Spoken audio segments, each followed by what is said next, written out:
La peur du rejet est une force puissante qui peut pousser une personne à poursuivre l'autre avec une intensité presque frénétique. Cette crainte que son ego soit blessé par un rejet est souvent ce qui incite quelqu'un à chercher désespérément à renouer. Cela peut résonner en toi si tu te trouves dans une situation similaire, où cette énergie de rejet et ce besoin d'approbation deviennent dominants. Dans son livre sur la séduction, Robert mentionne qu'après avoir séduit quelqu'un, il est courant qu'il y ait une pause, une petite déception qui conduit souvent à une séparation. Cependant, il est étonnamment simple de raviver ces anciens sentiments.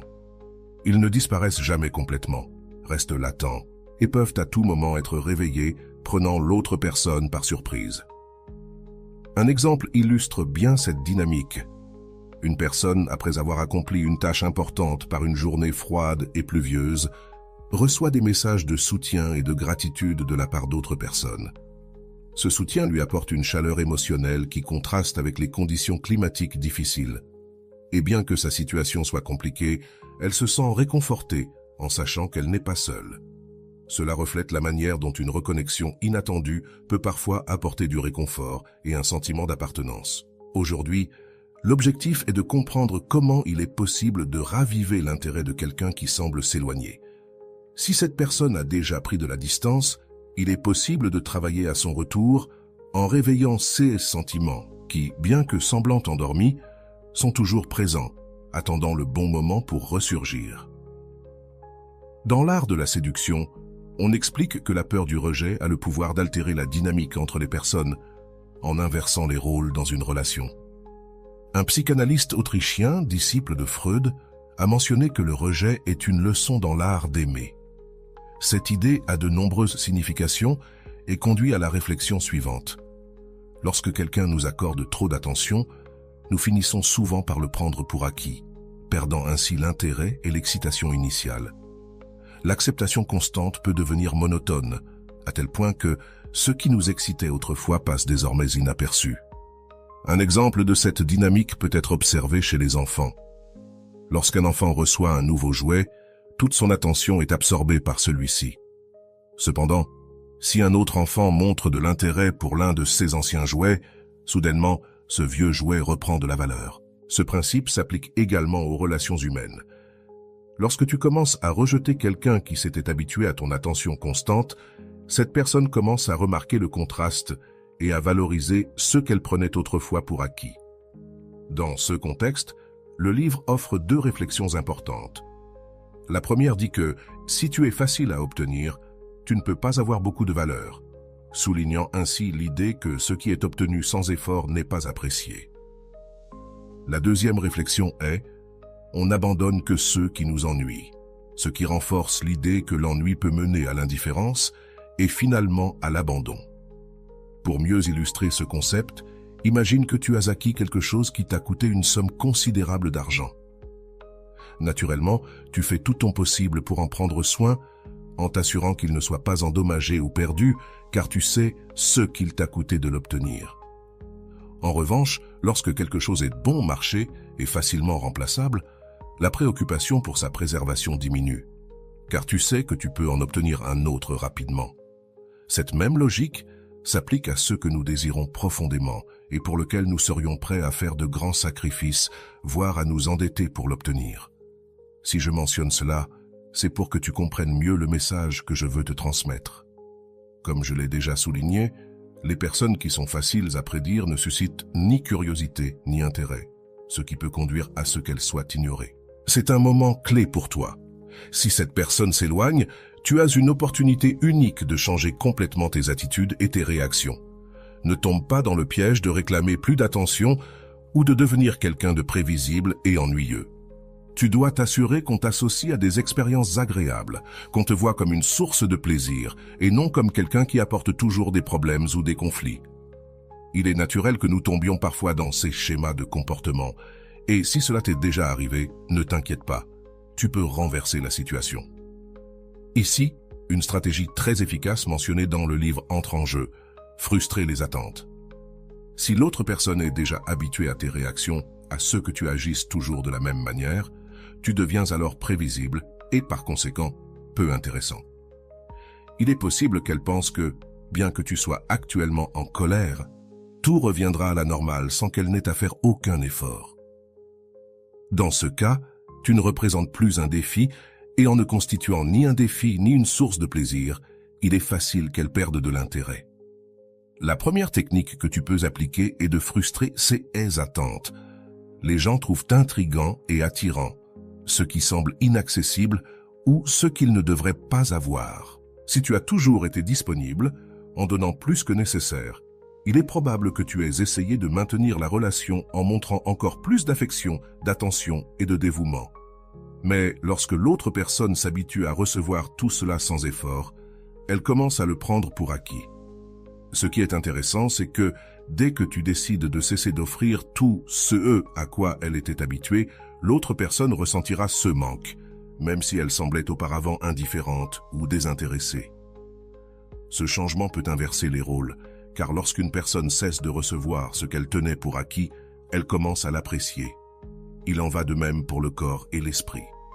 Lorsque nous nous habituons à quelque chose, son absence se fait sentir, et cela peut éveiller un nouvel intérêt ou désir.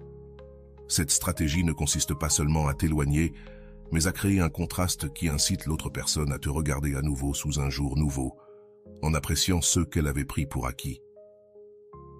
Imagine ceci. Au début, lorsque tu essaies quelque chose de nouveau, comme fumer, il est courant que le corps réagisse négativement. Peut-être que tu tousses ou que tu te sens mal à l'aise.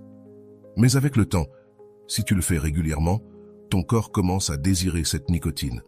Il en va de même pour l'exercice. Au début, les premiers jours peuvent être difficiles et l'adaptation compliquée. Cependant, après un certain temps, c'est le corps lui-même qui commence à te réclamer cette activité physique. Il en va de même pour d'autres habitudes, comme la consommation d'eau ou de sucre, et pour toute chose à laquelle nous habituons notre corps ou notre esprit. Le cerveau, une fois habitué à recevoir certaines récompenses, comme les substances qu'il libère en réponse à des stimuli agréables, commence à en devenir dépendant. Il n'est donc pas surprenant qu'un simple appel, ou le fait que quelqu'un sache qu'il est important pour toi, libère également de la dopamine chez cette personne. Finalement, son cerveau commencera à exiger cette dose de bien-être lorsqu'il ne la recevra pas.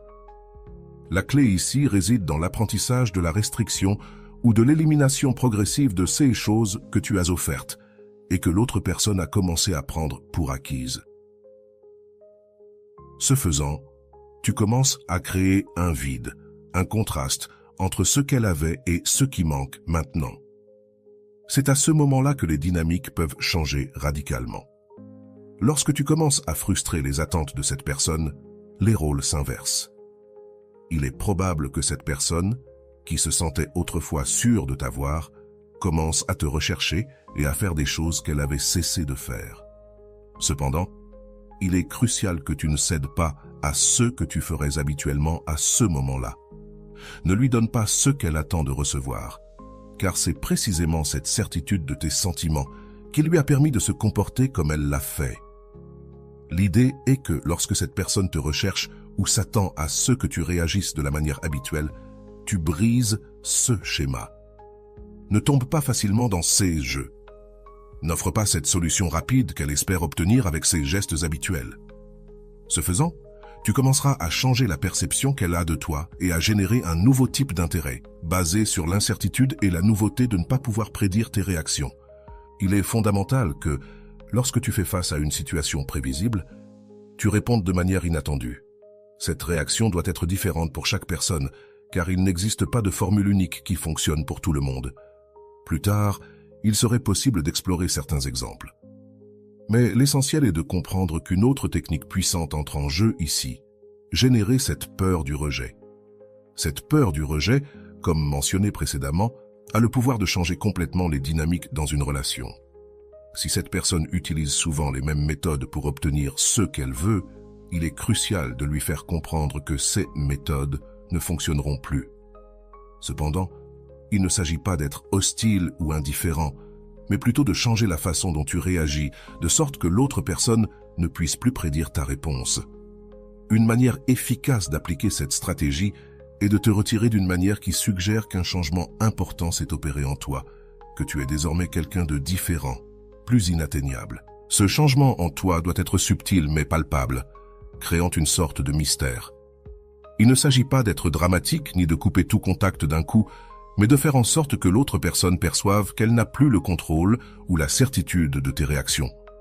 Cela générera en elle un sentiment de malaise et de curiosité et réveillera cet instinct naturel de vouloir ce qui ne peut plus être obtenu facilement. Ce qui est intéressant dans cette dynamique, c'est que lorsque quelqu'un sent qu'il est en train de te perdre ou qu'il n'a plus la même influence sur toi, il commence à faire plus d'efforts. C'est alors qu'il commence à valoriser ce qu'il prenait auparavant pour acquis. Cet effort peut se manifester de plusieurs façons. L'autre personne peut commencer à montrer plus d'intérêt, à t'envoyer des messages ou à vouloir te voir davantage. Ce changement de comportement est un signe que l'inversion des rôles fonctionne. Ce n'est plus toi qui cherches, mais l'autre personne qui commence à te chercher. C'est ici que tu peux appliquer une autre stratégie puissante que je mentionne dans mon livre. Offrir de petits indices que la relation peut encore avoir un avenir mais sans t'engager complètement. Ce jeu de donner et reprendre, de maintenir l'autre personne dans un état d'incertitude, est ce qui crée l'attractivité. En maintenant cet équilibre délicat, tu réussis à maintenir l'intérêt de l'autre personne. Elle commencera à se demander ce qui se passe, pourquoi tu n'agis plus comme avant, et, plus important encore, ce qu'elle peut faire pour récupérer ton attention. C'est à ce moment que tu peux commencer à modeler la relation de manière plus favorable pour toi, en cessant d'être celui qui donne toujours, et en permettant à l'autre personne de faire aussi des efforts pour maintenir la connexion. Cependant, tu dois te rappeler que cette stratégie ne consiste pas à jouer avec les sentiments des autres, mais à restaurer un équilibre dans la relation. Si tu as donné trop sans rien recevoir en retour, il est naturel de vouloir récupérer ton pouvoir et ta dignité dans la dynamique. Ce processus doit être authentique et non simplement une manipulation passagère, car ce que tu cherches est une relation basée sur le respect mutuel et la réciprocité. Lorsque quelqu'un sent qu'il doit travailler pour te garder dans sa vie, il commence à te valoriser davantage. En revanche, lorsque tout lui est donné sans effort, il commence à perdre de l'intérêt.